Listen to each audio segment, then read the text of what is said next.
11 in a row. The Mets are the hottest team in baseball. Will Wally Backman leave? Will he stay?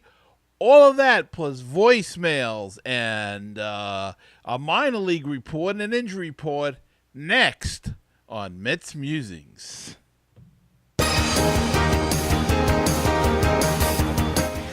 Now it's time for some New York Mets baseball talk. Here's Gary Mack bringing you the latest news and analysis from Mets Nation and the world of baseball on another edition of Mets Musings. And hello and welcome to episode number 194. It's the Streak edition. No, I'm not naked, thank God. But the Mets are hot and they're stripping naked the NL East in baseball as they continue with this hot streak of 11 in a row, 10-0 on home at home in Citi Field to open up the season. And it just has been fantastic. The Phillies, the Marlins, and the Braves all have fallen to the New York Mets. And don't forget, they took 2 out of 3 against Washington in the opening series. So all of these games in April that we were concerned about in their division, they have conquered so far. They went out. They got off to the good start. They managed to take on the teams that they have to beat. Now, I know, you already see it from the Yankee fans. Oh, well, they're not playing anybody good. Doesn't matter. Yankees got themselves straightened up, beating Tampa Bay. So, please don't tell me about how they aren't beating anybody any good. You got to beat who's in front of you. That's all you can do in this game. You got the schedule, you beat who's in front of you, and then you worry about the consequences. More on the Yankees in just a few minutes. But before we get started, I just want to remind everybody that it is Autism Awareness Month. And my good friend Frank Nappi at franknappy.com is selling a special Legend t-shirt that honors the title character in the Mickey Tussler series, as well as all of the individuals and families impacted by autism. The front of the t-shirt boasts a faded Legend logo and autism-themed baseball, while the back of the t-shirt sports Mickey's last name as well as his number 8. A portion of all the proceeds from the sale of this shirt will go to Best Buddies and Challenger Baseball to raise awareness and support for individuals with intellectual and developmental disabilities. So I hope you'll take a moment and go pick up your Legend, the Mickey Tussler t-shirt. You see it there? And it's for a good cause. And remember that it is Autism Awareness Month in April. So check that out. franknappy.com. The other piece of business, there has been, as I said, a change in the feed, the RSS feed, the way you get the show through iTunes. There's a change. We change hosts. It's technical stuff. I don't even get it. So if you happen to have lost the feed to the show, you can get it at MetsMusings.com, or you have to resubscribe through iTunes, but we're there, so please check that out. And as I said, this is episode 194. We're closing in on a 200th episode. That's going to be exciting. Going to try to do something special on a hangout or something. We'll see. But that's coming up. Looks like it's going to be around June 2nd, roughly in that area. Okay, I'd like to take a moment to rant about the Yankees and the bloggers and you know, I hate to be picking on these guys, but, you know, can you have a little common courtesy in life? I must have wrote 4 emails to 4 different blogs, Yankee blogs and Yankee podcasts, to try to get somebody to come on the show. Now, I think it's fair to say that when I have a guest on, it's never a shouting match. It's never attacking. We discuss the team. We discuss the game. And that's the way it goes. But I don't know what it is with these Yankees guys. And to be fair, some of these other American League clubs, there are a couple of good American League clubs and blogs. They get back to you. But some of these American League, but mostly the Yankees, they don't answer. They don't even answer an email. Look, if you don't want to come on a show, that's entirely your thing. That's fine. I'm okay with that. But at least how about an email saying, I'm not coming on the show. I'm not interested. Nothing. I mean, I work a full-time job. I do this because I love the Mets and I love talking to you folks about baseball, and you people are just great out there. And I try to bring these guys in to expose their sites and so people can listen to other points of view. And you know, we're all in this together. How about a little friendliness? Most people that I've talked to have been absolutely wonderful, absolutely friendly. You know, they're dying. They want to come on the show. It just seemed that there's a few, and it seems like mostly Yankee guys that do not want to come on the show. I'm not going to name who it was, because that wouldn't be right either. But I don't know. It just something is not right. And I know that even on baseballpodcast.net and baseballtalkradio.com, we had a Yankee show, and they never wanted any emails sent to them. They didn't want to be part of the group. And it's a pretty nice group there. There's a pretty nice bunch of guys. There's Baltimore Oriole guys are really nice guys, and they've been on the MLB show. They want to come on any show. They invited me to be on their show. It just seems that the Yankee guys don't want to be bothered, and that's fine. As I said, you don't want to be on a show. I don't have a problem with that. Not at all. But just do me a favor and tell me that. I'm trying to prepare a show for you two great listeners out there. And these guys don't want to come on, and they keep you hanging, and you don't know whether to invite somebody else, or you don't know what to do. So finally, as I said, I invited or I spoke to, emailed 4 people, sent them messages on Facebook, and never got a response from anybody. And I have to say, I had the same problem with the Staten Island Yankees as well when I tried to get somebody on for my other show, Cyclones Fevercast, that's going to be starting up in a month or so. And so I don't know if it's something in their organization. They don't want to deal with podcasters or whatever, but they have to improve that, or I mean, really, the bloggers have nothing to do with the organization. Maybe they figure if they associate themselves with podcasters or Mets podcasters that they be committing some kind of crime or something, or I don't know, but just wanted to get that off my chest. And so you're stuck with me tonight. No guest, but that's why I tried my hardest to try to get somebody on from the Yankees' viewpoint to give their opinion with the big Subway Series coming up, and I failed. So that's the way it goes. But let's get back to the Metsies, 11 in a row. Everybody's hot, it seems, at different times, and that's what I like about this team so far.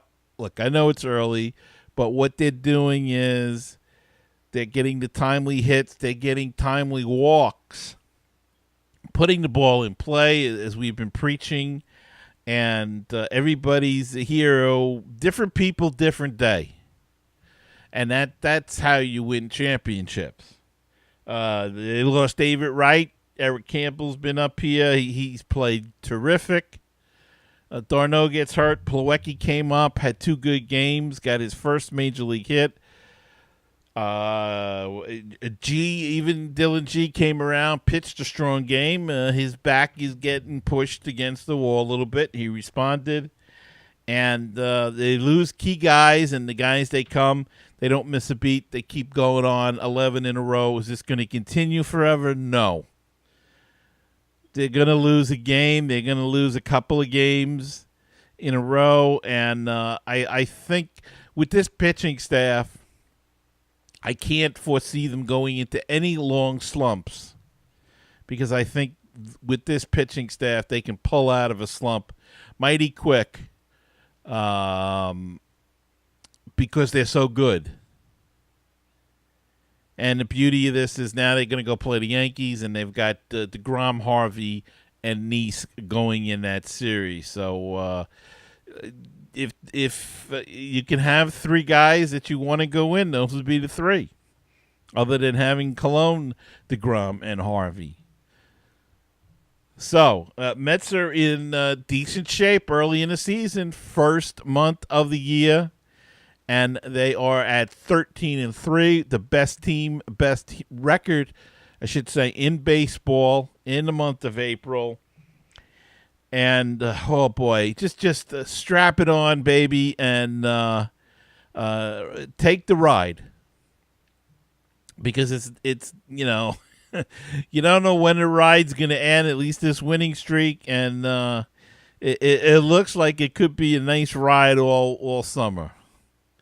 But enjoy it while it's here, and enjoy it all summer, and let's hope that it just continues on. They're not going to win 159-3, folks. So that would be something, wouldn't it? Gee, that's not going to happen. We know that. But love to see 14, 3 more, sweep the Yankees.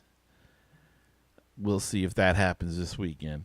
All right, let's take a quick break here, and we'll be back with some voicemails and the MASH report, Mets news, and then the walking wounded, what's going on with everybody, and be back with that stuff in just a minute after this. Are you a fan of the NBA and Major League Baseball? Would you like a sports show dedicated primarily to just that? Plus, we throw in a little fantasy baseball and basketball just for good measure. Featuring credentialed sports journalists, the guys who sit on press row, we bring you the stories that you want to hear. To check us out, please visit us at philnasons.com or on Twitter at FlashTennis31. This is Frank Nappy, author of the Legend of Mickey Tussler series, and you're listening to Mets Musings with Gary Mack. Hi, this is the world-famous Mr. Brewtown of BrewtownSports.podomatic.com. You know, you can find us on Facebook, Twitter, and Google+, Brewtown Sports. You can also listen to the show at Stitcher.com, TuneIn.com, and iTunes.com. And we've got the new one. It's called BrewtownRadio.weebly.com, but the one that I'm most proud of being on is BaseballPodcast.net. It is the home of great baseball talk shows. Check it out, my show and all kinds of other programs all about Major League Baseball. So check it out. That's baseballpodcast.net, the home for great baseball talk shows. The Phillies and Mets rivalry has never been better. Hi, my name is Rich Baxter, and I host Phillies Talk Podcast. I hope you'll join me, along with my co-host, James Jim Mulry, as we talk all about the Phillies all season long. That's Phillies Talk Podcast at fightinphillies.com. And now back to Gary Mack and this great edition of Mets Musings.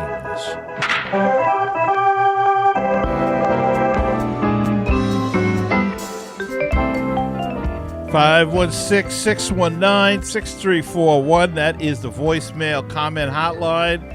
If you would like to be a part of the show, you can by calling that number, 516-619-6341, or check out the website, MetsMusings.com. Click on the banner on the middle of the page. That's your speak pipe, and you can leave a voicemail right through that.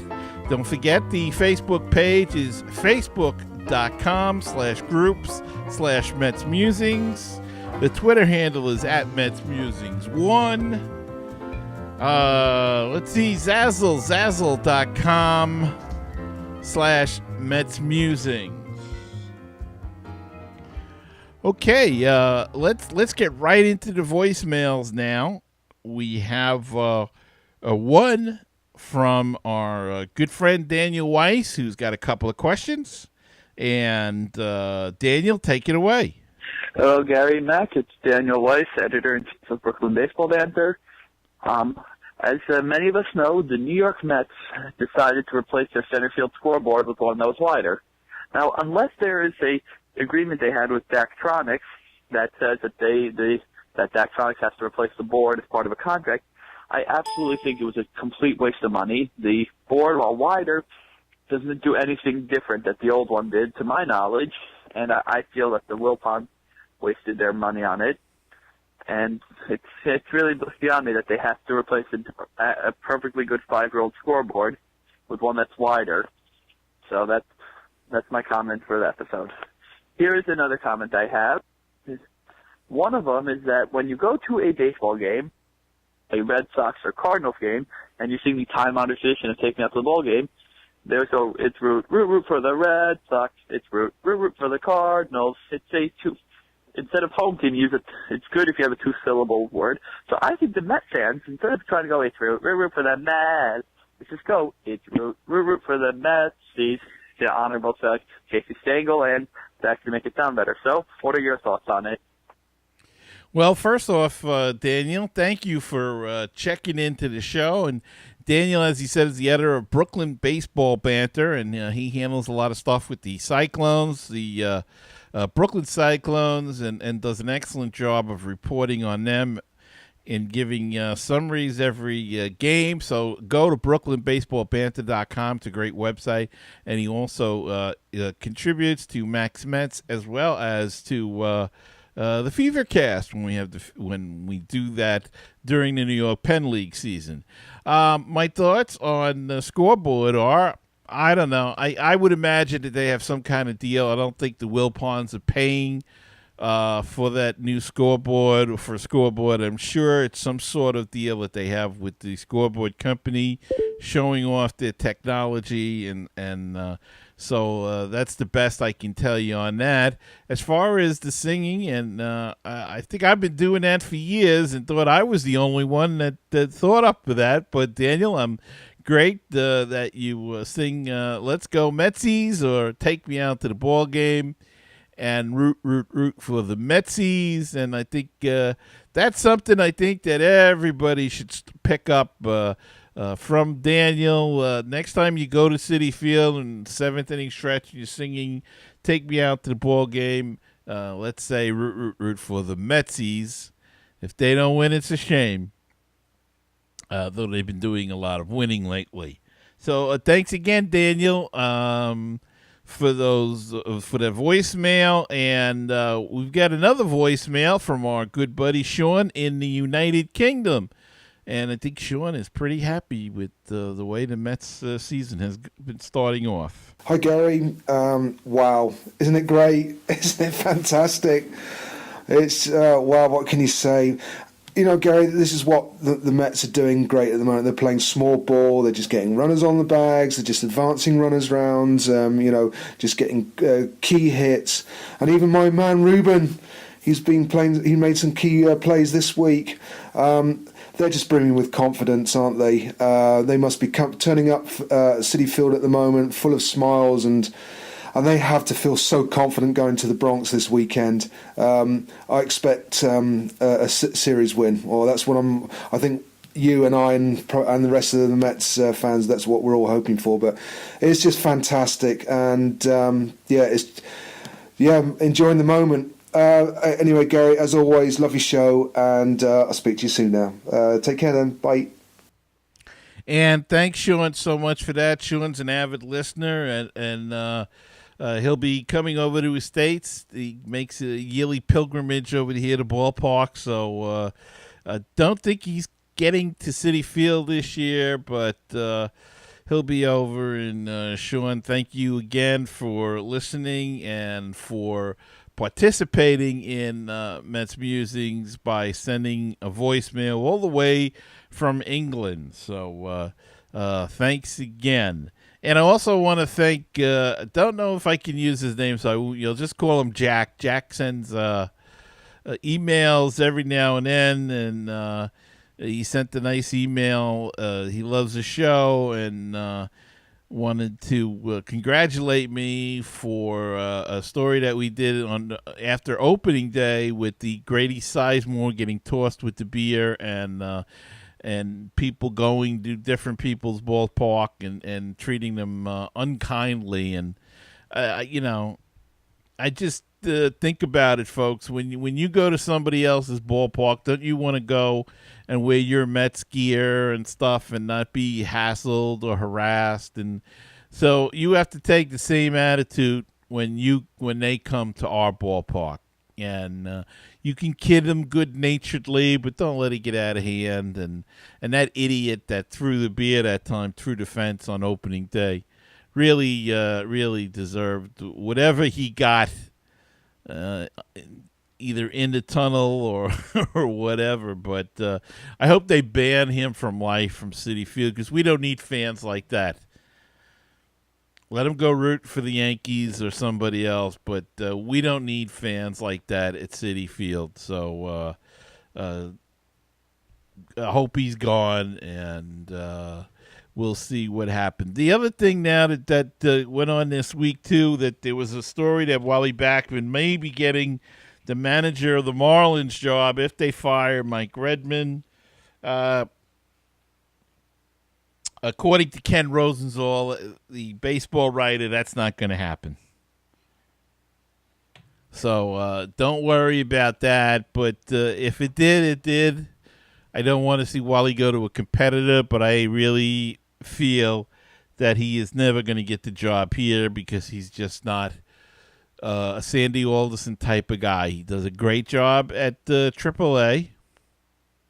And they're very happy with him there, but I don't think he's their kind of player on the pro level. So, just a thought, but I don't think Wally's going to be here anytime soon. All right, let's take let's do the MASH report before we take another break. And Vic Black has a herniated disc in the right side of his neck. The Mets announced it's causing weakness in his triceps. It represents apparently an improvement since his last exam. He will undergo therapy and be re-examined in a week. Travis d'Arnaud, who got hit in the finger and broke his finger, will be in a splint for 3 weeks after being diagnosed with a fracture of the little finger of his right hand. The team announced this past Monday he will then be evaluated in 3 weeks and allowed to resume baseball activities if he's healed and no longer in pain. Left-handed pitcher Jerry Blevins has a distal radius fracture of his left arm and will be in a splint for 6 weeks. Blevins will be re-examined at the end of that time and resume throwing if he is healed. Matt Harvey has been pitching with a minor ankle sprain, and of course, before yesterday's game, it nearly caused the Wall Street to crash, and I thought time stood still as Harvey went to the doctor, but he has a minor ankle sprain. He's had it for about a month. And he was examined yesterday, and he will make his next scheduled start on Saturday against the Yankees. He'll probably just tape that sucker up and be out there. And the Mets announced that backup catcher Anthony Recker has a bone spur in the back of his right elbow. However, he'd have to lose half of his arm for him to miss a game, manager Terry Collins said after last night's win against the Braves. Recker is expected to start today. He did start against the Braves today, and they're going to wait until the end of the year and see what kind of shape it's in. And he's not worried about it, Recker. So another catcher has a problem, but he says he's okay. But the Mets did make a move to try to rectify any potential problems down the road.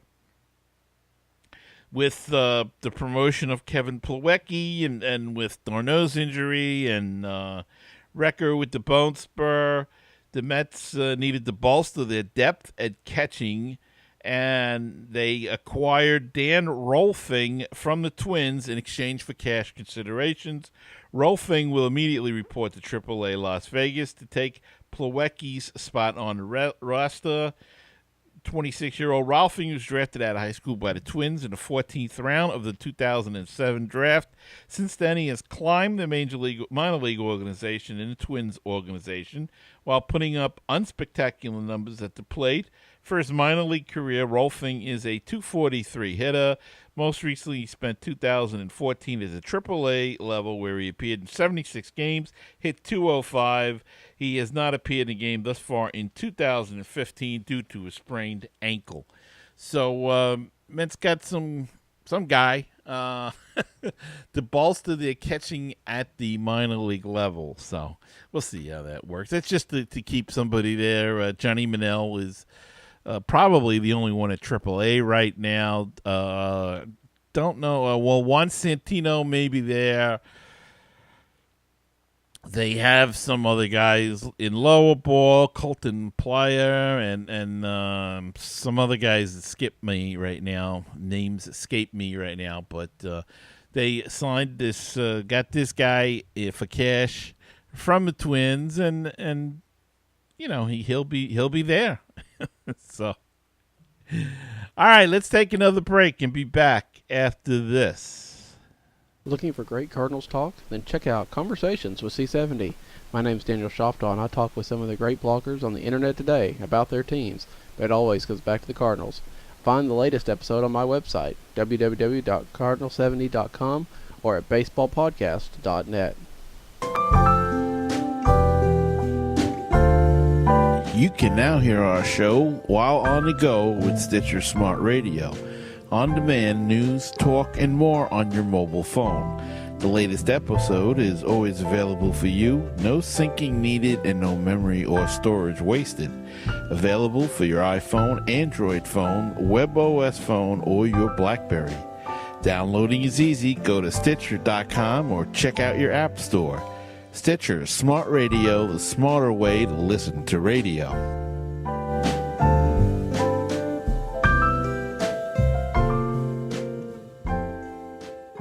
Hey, baseball fans and book fans as well. This is Frank Nappi, author of the Legend of Mickey Tussler series, inviting all of you to learn more about my protagonist, Mickey Tussler, an incredible pitching prodigy who has autism. Follow Mickey's journey as he captures the hearts of fans everywhere with his blazing fastball and indomitable spirit. Please visit Amazon or www.franknappy.com for more information.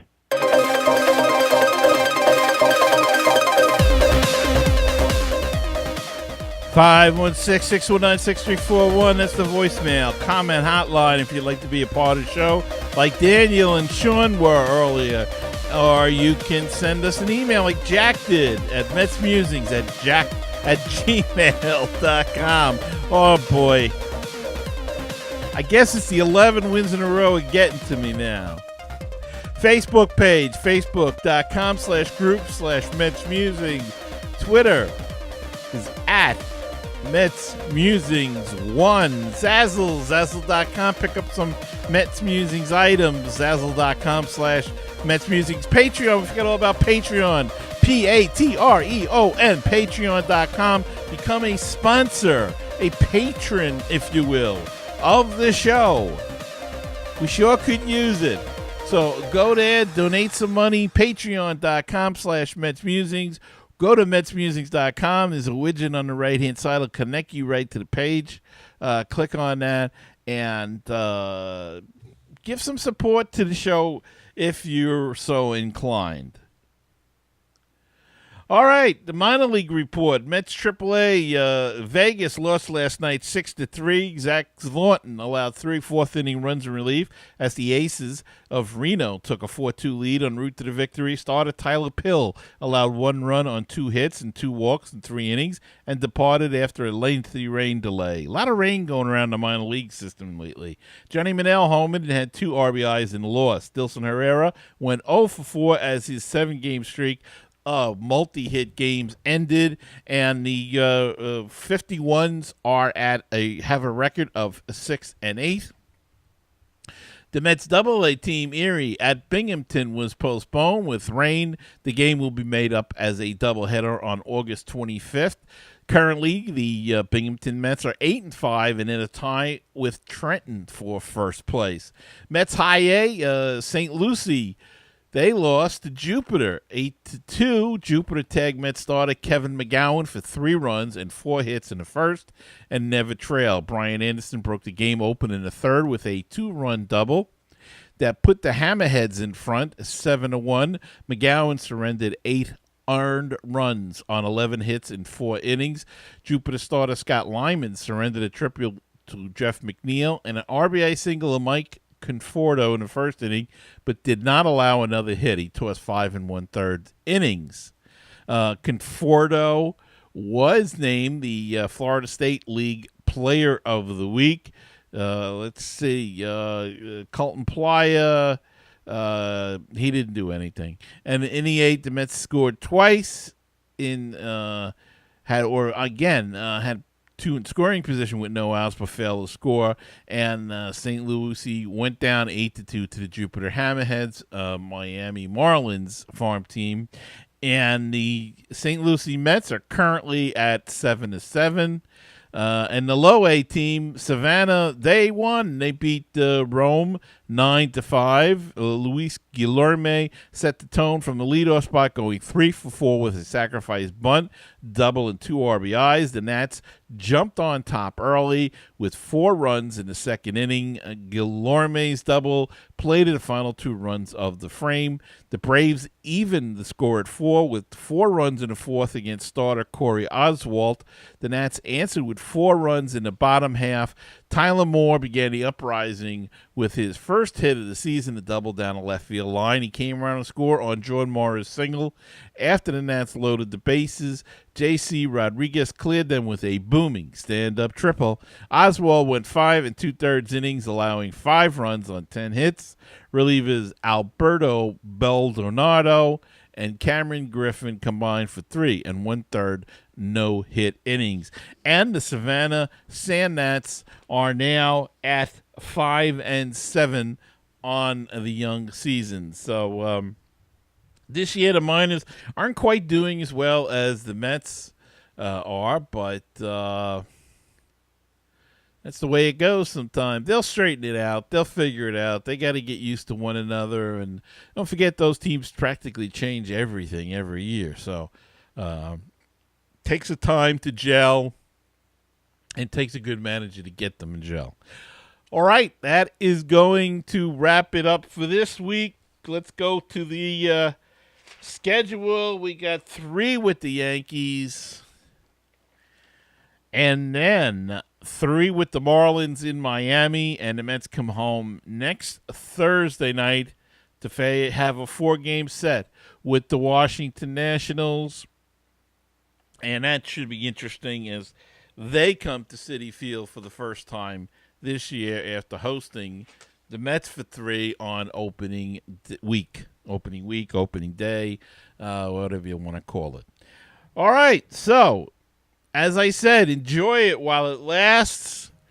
Grasp that ride, that handle, whatever you want to call it, and let's hope for the best. And remember to keep the faith, stay optimistic, and let's go Mets.